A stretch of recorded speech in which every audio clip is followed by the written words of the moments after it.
from one of the more memorable fights in Madison Square Garden boxing history.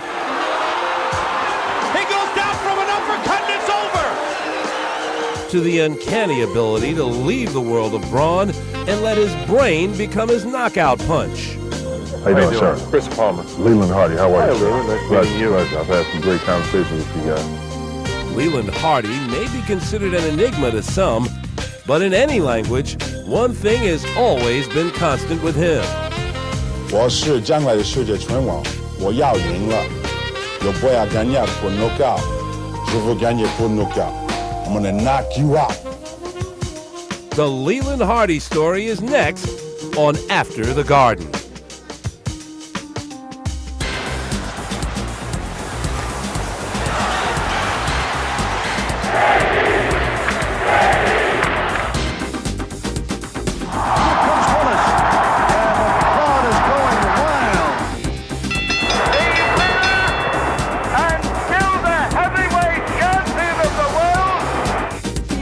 To Madison Square Garden, the world's most famous arena.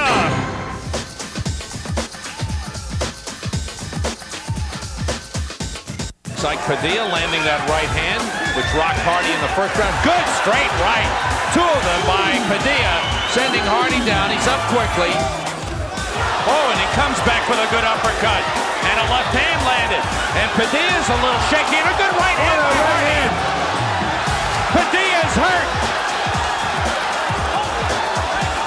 Padilla shakes his head no, but he was shaken up. That's one of the oldest tricks in the business. I'm not hurt. Next thing be on the deck. Look at Hardy landing. Padilla wide open, is in trouble here. And he goes down. What a comeback by Leland Hardy. Padilla getting tagged with almost every punch that Hardy throws. On a right hand, sets Hardy down. Unbelievable. The jab scores for Hardy. Just missed, and that almost knocked Padilla down. He does. He goes down from an uppercut, and it's over. Little did we know that while Leland Hardy was celebrating his riveting third-round knockout over Ike Padilla at the Felt Forum, he was also basking in the glow of another success, but not at his arrival as a future heavyweight contender. For despite the scintillating action of the Padilla fight, the victory only improved his record to 3 wins and 2 losses. However, after that memorable slugfest, the MSG Network audience quickly realized there was much more to this 200-pound heavoweight than his lethal right uppercut. So Leland says, oh, wait a minute, I want to say hello to my friends. Rattles off a whole bunch of Chinese. 谢谢所有我的中国兄弟看到这个拳击比赛，我是将来的世界拳王了。And you're right. And Clancy looks at him, he says, you speak Chinese. So naturally I said, yeah, I taught him that too. When the crowd gave a standing ovation, especially for being a walkout bout, some of the great pros came up and climbed up at ringside and just to hug me. I mean, Eddie Mustafa Muhammad at the time and others, came up and said, man, what a great fight, That made me feel that I had earned their praise, so I made sure that I bowed to all 4 corners, and saluted them in a sign of mutual respect. Bitten by the boxing bug in college after flooring an offensive lineman, Leland Hardy continued to pursue his passion, while also becoming a walking Berlitz course with his mastery of Japanese, French, and Spanish. But his mastery of defense inside the ring, well, that was another story. I thought to myself, here's a guy that speaks 5 languages, including Mandarin Chinese, and maybe after this fight he might only remember 2 of them. And I just said, this is not the business for him. You knew that he wouldn't be good enough to go all the way, but you loved the way he competed. The old welterweight contender Hal Weston always told me, boxing is the worst 9-to-5 job in the world if you ain't fighting for a championship. Unlike many other aspiring fighters, Leland Hardy's day job was at 245 Park Avenue at the Bear Stearns Investment and Brokerage Firm, making it just a bit easier to leave the sweet science with a record of 8 wins, 3 losses, and 1 draw. This is a sport where, if you're not cutting the mustard, you're going to get lumps and bumps. And no. I'd rather be in a business where If I goof off, I may lose some money, which you can always get. Very intelligent, smart. And I wish a lot of other fighters would think like that. This isn't just a bunch of, all brawn and no brains guys out here just slugging it out. But there's some real stories out here. By virtue of people seeing me and seeing, hey, here's an educated guy, who's able to communicate with different people from around the world and use this game of boxing as a bridge to those people, that open up some opportunities for others to come behind me and do the same. Leland Hardy's fascinating story began in the city of brotherly love, where despite the outside distractions, his parents made education a priority for all 4 of their children. They lived in a neighborhood, for instance, where there was a pretty vicious gang. They didn't know anything about the gang, and the gang didn't know anything about them, even though they lived right around the corner from their stronghold. All of us were really, pushed in the way of education and trying to maximize ourselves and maximize our potential. To say that Melvin and Avis Hardy successfully raised their children would be downright rude. All of them would go on to make them extremely proud. Judith is a physician in Atlanta. Gil, he became an attorney. Mel Jr. heads an accounting and management firm, while the kid known as Tiger, he holds degrees in marketing and international business from the prestigious Wharton School at the University of Pennsylvania. I remember a comment being made, no wonder you're getting straight A's. You don't do nothing but sit in the room and study. Those are the exact words that were used. And that was because when I was in college, as I said, look, I'm going to move away from home. I'm doing nothing but study. And I did do just that. And I remember doing all the extra credit problems and calculus and all, and that's what I would do. So on Friday night, when everybody was out, ordinarily going out partying and whatnot, I was in the room all night, 3, 4 o'clock in the morning, listening to language tapes, studying and this, that, and the other. Occasionally I went out and did a few things too. But in general, that's what I was doing. Leland Hardy's road to prominence began with an opportunity to meet the world's most popular athlete. I was sitting at home watching a boxing match, and it was terrible Tim Witherspoon against Big James Broad-Axe Broad. And watching the commentary, and the guy was laughing, one of the commentators was laughing and joking. Hey, I hear Ali's going over to China next month on a goodwill trip. And then one of the guys, the other commentators, yeah, I'm going to be his interpreter. And they kept on laughing and joking. And they went on calling it about. So it so happens one of my very close friends was a journalist, Elmer Smith in Philadelphia with the Daily News. And Elmer was covering the fight and otherwise had some relationship. And I said, Elmer, look, if Ali's going over to China, I'm probably the most fluent black man in the world. And I'm in boxing. I've got to be put in touch with Muhammad. So. It was off the ground. Hey, man, I understand Ali is going to China. Hey, man, I should be on that trip. And I'm thinking, you should be on that trip? Why?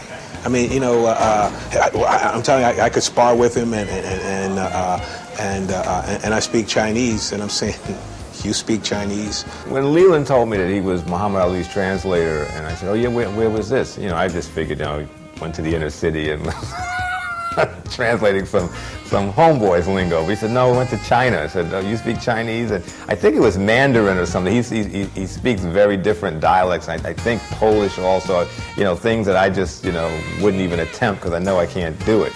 Eventually, everything worked out, and what ensued was a close friendship, as well as someone for Hardy to emulate. I've patterned a lot of I think the things that I do and the way that I do them after Ali. Ali would go and have dinner with a king or a queen, and in the next moment he's standing on a street corner in North Philly talking to some winos before he goes and gets his hair cut at Sly's barbershop. Meanwhile, back at Bear Stearns, Hardy's world was evolving quickly as his status had reached the lofty presence of the very building he worked in.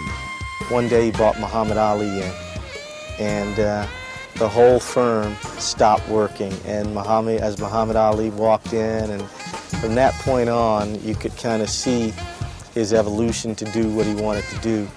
While networking with a variety of famous people, it became clear that Leland Hardy was ready to go places.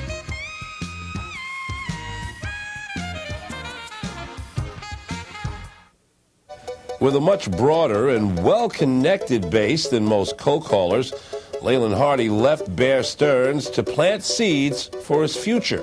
Leland happened to be friendly with lots of athletes, and his plan was to use those relationships in order to develop brokerage business and invest money for them.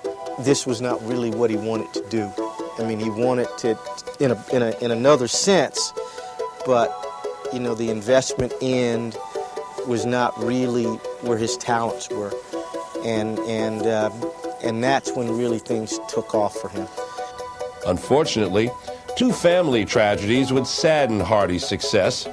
His brother Gilbert would die in a scuba diving accident while vacationing with their mother in Spain. And a few months later, the pain would be too much for Avis Hardy to bear. His mother had to undergo the gut-wrenching sorrow of having to deal with the loss of her child, but also, you know, the coming home alone, having to make arrangements for his body to be sent back. I never spoke with his mother, and I don't know that this is the case, but you know, the people speculated that she was just never the same after Gil died. Initially, Hardy felt alone as a player agent, but his abilities to always think one step ahead and remain positive in any situation eventually paid off. He saw the meteoric rise of rap music into the mainstream and wanted to marry that success with the world of sports. However, conversations with Sean Puffy Combs and LL Cool J fizzled. Then along came Percy Miller.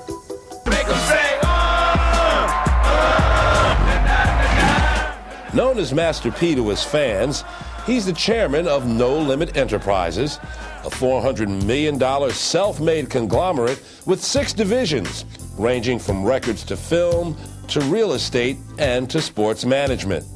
It provided Hardy with just what he needed. Well, he was already into the business, and I think the only thing he was missing is a name.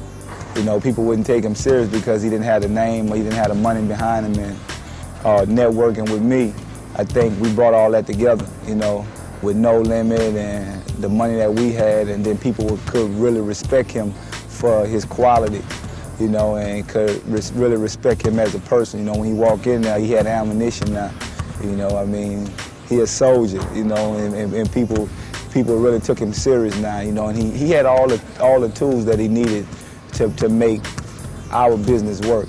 It was having had that kind of very broad exposure to the agent business that enabled me to align myself with Master P, Percy Miller, and No Limit, and allow us to enjoy the success we have now. We've got like 8 NBA first-round draft picks. We got the Heisman Trophy winner of this year, and some other players, and we're really building an agency that I think has become a model. So, you know, it was a very long, hard road toward gaining the kind of knowledge and expertise that will enable me to be in the position I'm into today. Recently, Miller has been making headlines by pursuing his lifelong dream of an NBA career. He's had tryouts with the Charlotte Hornets and Toronto Raptors. But in the spring of 1999, it was the luring of Heisman Trophy winner Ricky Williams away from an established agency and Hardy's negotiation of Williams' incentive-laden contract that included a $9 million signing bonus with a base salary slightly above the league minimum that prompted cries of incompetence from veteran sports agents. Anytime you essentially shock the system, which, you know, I did and we at No Limit did with the Ricky Williams deal, you're going to come under certain scrutiny and criticism. We understand, we expect that kind of criticism going into this thing. And we think, though, in the final analysis that Ricky Williams will have the last laugh. Williams has no problems with the contract. Well, I think a lot of times the agent gets blamed for it because they think that an athlete doesn't know much, but it was my idea 100%, and Leland just did what I asked him to do. That's what I wanted to do. I mean, I think you make choices in life, and you gotta live with whatever choices you make and stand behind whatever you do, and that's what I did. Adding to the heat were a series of articles that not only questioned his competence as an agent, but also claimed that Hardy was decertified for failing the National Football League Players Association agents test. There were some questions concerning the way I answered in long form some of the multiple choice questions on the NFLPA exam. There's an exam that's given. This is the first year in history it's been given as a mandatory exam. In all previous years, it was optional. I took it and passed it in all previous years. This year, there were some questions raised about some of the questions I answered. So that matter was simply under review and appeal by the NFLPA. And that's where it stands at this point. It's very difficult for me to believe that Leland failed any test. I just can't believe it. And if he did he fail it by himself? You know, if other guys failed it, how come I don't know about those guys? Who are those guys? Maybe those guys are presidents of companies or something. We don't know any of that stuff. We just know Leland Hardy. And that in itself says to me that there was something undercover going on here. A top NFLPA lawyer told After the Garden that Hardy has never been decertified. Meanwhile, for whatever reason, the author of the stories no longer writes for the publication. But perhaps the larger issue to scrutinize after the Ricky Williams contract is that it continued a trend of noteworthy black athletes signing with black agents. The agents are older guys. They don't know how to get into the rap industry. They don't know how to get into the movies. A lot of those guys are strictly contract workers or maybe, you know, cell phone deals or something of that nature. That's some stuff that you want to pass up. You want to go on to bigger and better things. And I think a lot of people are more or less just jealous.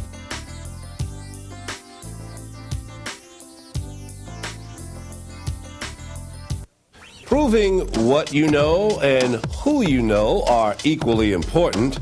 There's Hardy's role as family advisor with tennis phenoms Venus and Serena Williams. He's worked closely with Richard Williams to structure deals that not only reward their tennis prowess, but also looks out for the sisters off the court. Venus, who is a fashion design major, makes all of her Reebok clothing. As for Serena, I structured a unique deal that involved not just sneakers and royalties and this, that, and the other, but also participation in feature films, participation in commercials, participation in media in terms of multimedia, in terms of CD-ROMs, records, and so on. And so it became what is actually the first global multimedia apparel and footwear deal in the history of sports. For that bit of creativity, he was rewarded. In fact, the Hardy relationship with the Williams family goes back more than a decade. When Richard Williams' little girls needed a ball boy, lots of times people look at me and they think my life is so glamorous. But when they see the things that I actually have to go through, then they see it a little bit different. So Mr. Hardy, you know, he's a guy that's been to college, he's speaking languages, boxing, and he was doing everything. So I thought he should pick up some balls and find out exactly what it's about. He did very well. He do very good at everything he does. Even today, you know, I might wear a suit while doing it, but I'm out here whenever we have practice. You know, we're always the first ones out there to practice. I'm out there picking up balls and helping the girls. I can stand on the side. I might notice a small thing. She's not snapping her wrist at the top of that serve, Richard, or telling Serena, hey, you know, you got to turn your hip or whatever, that I've learned from him and learned by doing and being around. And so, you know, if I can add any value whatsoever from that standpoint, but it's all about growing and watching, being part of history being made. I mean, obviously Serena and Venus are making history together. He's even directed public service announcements and commercials with the duo. And action. I contributed to something that is awesome. And I think I contributed in a number of ways. For example, Venus and Serena each speak a couple of languages. For example, Serena, when she won her first ever tournament championship this past year at the Gaz de France in France, she actually gave her entire acceptance speech in French.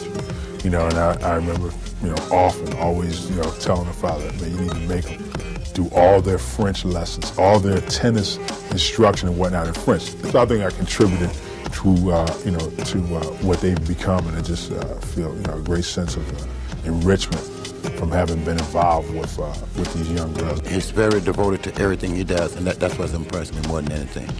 However, before Leland Hardy was behind the camera, he worked in front of it. Do you remember this playground legend? Hey, we talk about playground legends. You gotta bring up a guy named Lamar Mundane. I seen him just rain jump shots on people. 4, 5, 6 shots in a row. People just started calling me money. Because when he shot, it was money in the bank. He come down and shoot a 15-footer, everybody on the side be hollering, layup.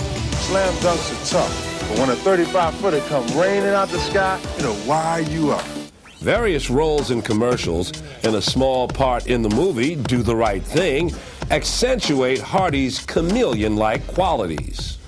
I think in order to survive, you got to have 2 different sides to you, and I think that's what makes Leland tick, because he could go either way. You know, by him being a boxer, he could be a hard, thuggish guy, and he could be the other side, typical school character kid, and I think that's what makes him work.